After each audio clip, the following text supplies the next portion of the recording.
Chapter 8. After this David defeated the Philistines and subdued them, and David took Metheg-ammah out of the hand of the Philistines.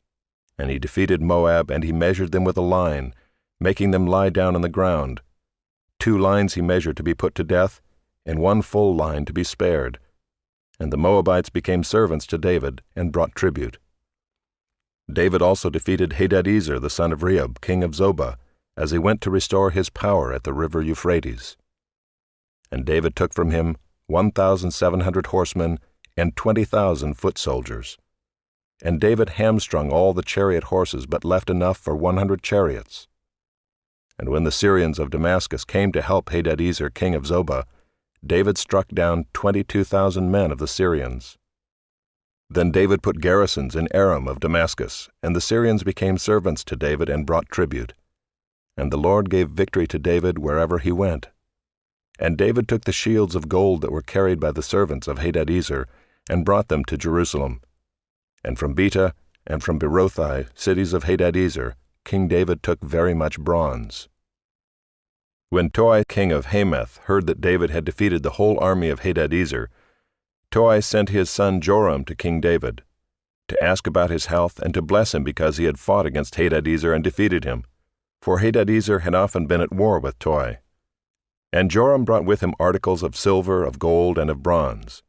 These also King David dedicated to the Lord, together with the silver and gold that he dedicated from all the nations he subdued, from Edom, Moab, the Ammonites, the Philistines, Amalek, and from the spoil of Hadadezer, the son of Rehob, king of Zobah.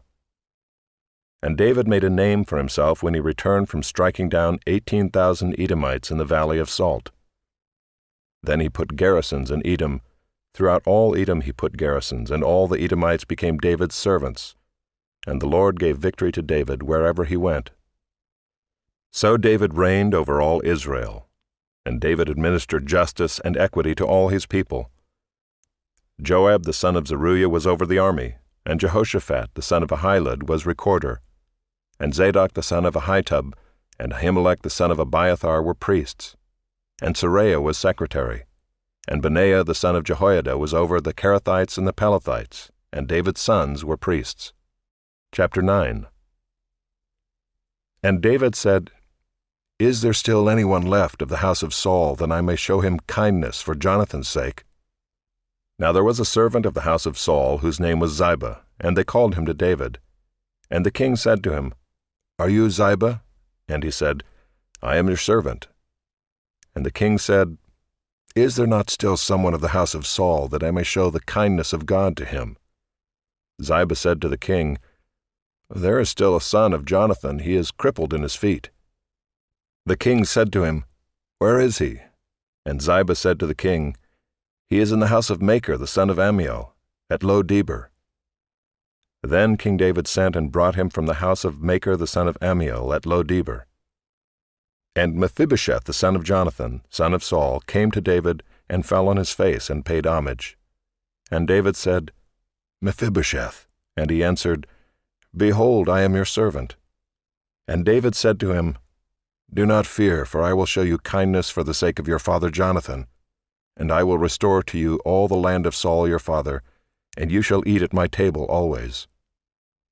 And he paid homage and said, "What is your servant that you should show regard for a dead dog such as I?" Then the king called Ziba, Saul's servant, and said to him, "All that belonged to Saul and to all his house I have given to your master's grandson. And you and your sons and your servants shall till the land for him and shall bring in the produce, that your master's grandson may have bread to eat. But Mephibosheth, your master's grandson, shall always eat at my table." Now Ziba had 15 sons and 20 servants. Then Ziba said to the king, "According to all that my lord the king commands his servant, so will your servant do." So Mephibosheth ate at David's table like one of the king's sons. And Mephibosheth had a young son whose name was Micah, and all who lived in Ziba's house became Mephibosheth's servants. So Mephibosheth lived in Jerusalem, for he ate always at the king's table. Now he was lame in both his feet. Chapter 10. After this the king of the Ammonites died, and Hanun his son reigned in his place. And David said, I will deal loyally with Hanun the son of Nahash, as his father dealt loyally with me." So David sent by his servants to console him concerning his father. And David's servants came into the land of the Ammonites. But the princes of the Ammonites said to Hanun their lord, "Do you think because David has sent comforters to you that he is honoring your father? Has not David sent his servants to you to search the city and to spy it out and to overthrow it?" So Hanun took David's servants, and shaved off half the beard of each, and cut off their garments in the middle at their hips, and sent them away. When it was told David, he sent to meet them, for the men were greatly ashamed. And the king said, "Remain at Jericho until your beards have grown, and then return." When the Ammonites saw that they had become a stench to David, the Ammonites sent and hired the Syrians of Beth-rehob and the Syrians of Zobah, 20,000 foot soldiers, and the king of Maacah with 1,000 men, and the men of Tob 12,000 men. And when David heard of it, he sent Joab and all the host of the mighty men. And the Ammonites came out and drew up in battle array at the entrance of the gate, and the Syrians of Zobah and of Rehob, and the men of Tob and Maacah were by themselves in the open country. When Joab saw that the battle was set against him both in front and in the rear, he chose some of the best men of Israel and arrayed them against the Syrians. The rest of his men he put in the charge of Abishai his brother, and he arrayed them against the Ammonites. And he said, "If the Syrians are too strong for me, then you shall help me, but if the Ammonites are too strong for you, then I will come and help you. Be of good courage, and let us be courageous for our people and for the cities of our God, and may the Lord do what seems good to him." So Joab and the people who were with him drew near to battle against the Syrians, and they fled before him. And when the Ammonites saw that the Syrians fled, they likewise fled before Abishai and entered the city. Then Joab returned from fighting against the Ammonites and came to Jerusalem. But when the Syrians saw that they had been defeated by Israel, they gathered themselves together. And Hadadezer sent and brought out the Syrians who were beyond the Euphrates. They came to Helam with Shobach, the commander of the army of Hadadezer, at their head.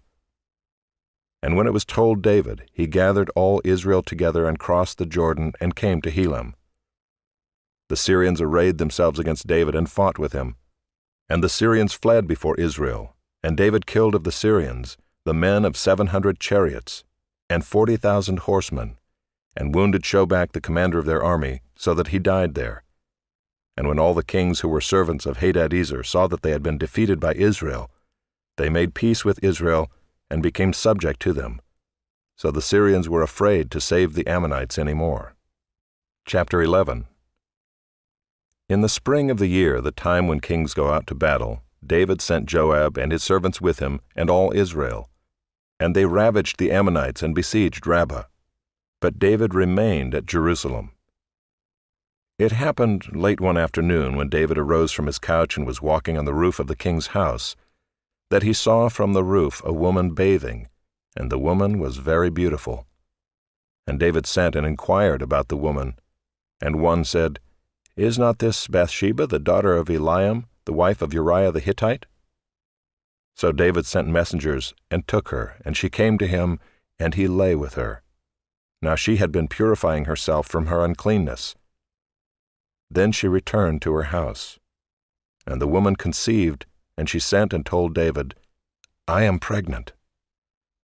So David sent word to Joab, "Send me Uriah the Hittite." And Joab sent Uriah to David. When Uriah came to him, David asked how Joab was doing, and how the people were doing, and how the war was going. Then David said to Uriah, "Go down to your house and wash your feet." And Uriah went out of the king's house, and there followed him a present from the king. But Uriah slept at the door of the king's house with all the servants of his lord, and did not go down to his house. When they told David, "Uriah did not go down to his house," David said to Uriah, "Have you not come from a journey? Why did you not go down to your house?" Uriah said to David, "The ark and Israel and Judah dwell in booths, and my lord Joab and the servants of my lord are camping in the open field. Shall I then go to my house, to eat and to drink and to lie with my wife? As you live and as your soul lives, I will not do this thing." Then David said to Uriah, "Remain here today also, and tomorrow I will send you back." So Uriah remained in Jerusalem that day and the next. And David invited him, and he ate in his presence and drank, so that he made him drunk. And in the evening he went out to lie on his couch with the servants of his lord, but he did not go down to his house. In the morning David wrote a letter to Joab and sent it by the hand of Uriah. In the letter he wrote, "Set Uriah in the forefront of the hardest fighting, and then draw back from him, that he may be struck down and die." And as Joab was besieging the city, he assigned Uriah to the place where he knew there were valiant men. And the men of the city came out and fought with Joab, and some of the servants of David among the people fell. Uriah the Hittite also died.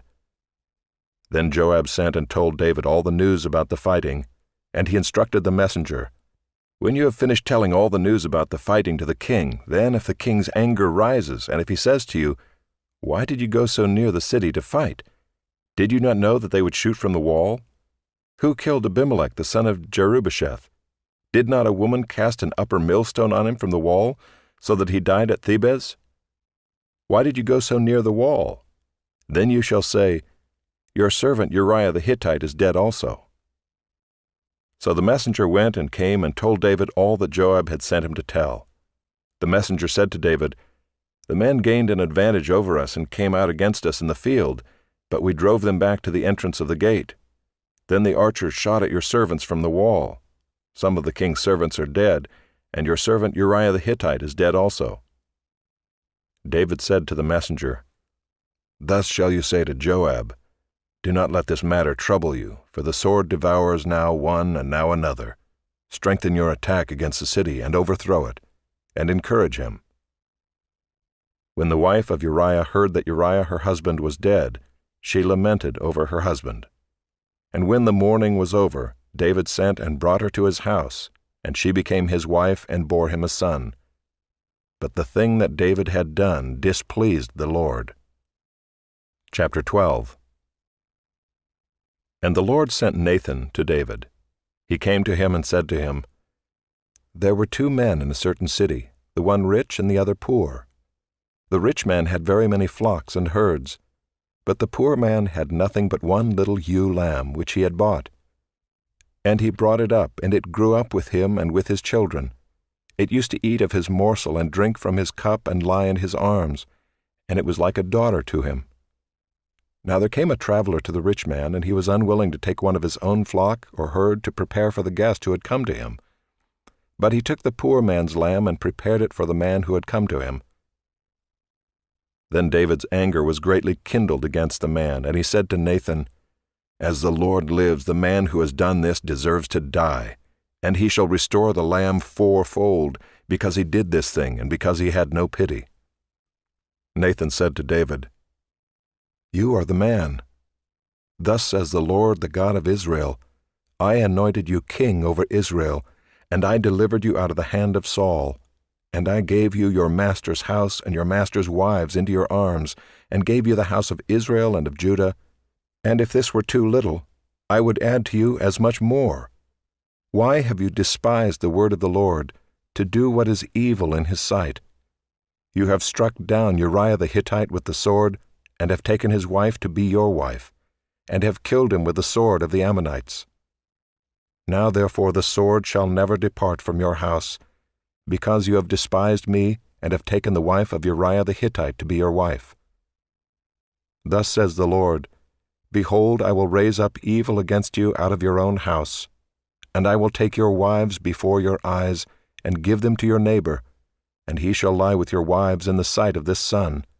For you did it secretly, but I will do this thing before all Israel and before the sun." David said to Nathan, "I have sinned against the Lord." And Nathan said to David, "The Lord also has put away your sin. You shall not die. Nevertheless, because by this deed you have utterly scorned the Lord, the child who is born to you shall die." Then Nathan went to his house. And the Lord afflicted the child that Uriah's wife bore to David, and he became sick. David therefore sought God on behalf of the child, and David fasted, and went in and lay all night on the ground. And the elders of his house stood beside him, to raise him from the ground, but he would not, nor did he eat food with them. On the 7th day the child died. And the servants of David were afraid to tell him that the child was dead, for they said, Behold, while the child was yet alive, we spoke to him, and he did not listen to us. How then can we say to him, The child is dead? He may do himself some harm. But when David saw that his servants were whispering together, David understood that the child was dead. And David said to his servants, Is the child dead? They said, He is dead. Then David arose from the earth and washed and anointed himself and changed his clothes. And he went into the house of the Lord and worshipped. He then went to his own house, and when he asked, they set food before him, and he ate. Then his servants said to him, What is this thing that you have done? You fasted and wept for the child while he was alive, but when the child died, you arose and ate food. He said, While the child was still alive, I fasted and wept, for I said, Who knows whether the Lord will be gracious to me, that the child may live? But now he is dead. Why should I fast? Can I bring him back again? I shall go to him, but he will not return to me. Then David comforted his wife Bathsheba, and went into her and lay with her, and she bore a son, and he called his name Solomon. And the Lord loved him and sent a message by Nathan the prophet. So he called his name Jedidiah because of the Lord. Now Joab fought against Rabbah of the Ammonites and took the royal city. And Joab sent messengers to David and said, I have fought against Rabbah, moreover I have taken the city of waters. Now then gather the rest of the people together and encamp against the city and take it, lest I take the city and it be called by my name. So David gathered all the people together and went to Rabbah and fought against it and took it. And he took the crown of their king from his head. The weight of it was a talent of gold, and in it was a precious stone, and it was placed on David's head. And he brought out the spoil of the city, a very great amount. And he brought out the people who were in it, and set them to labor with saws and iron picks and iron axes, and made them toil at the brick kilns. And thus he did to all the cities of the Ammonites. Then David and all the people returned to Jerusalem.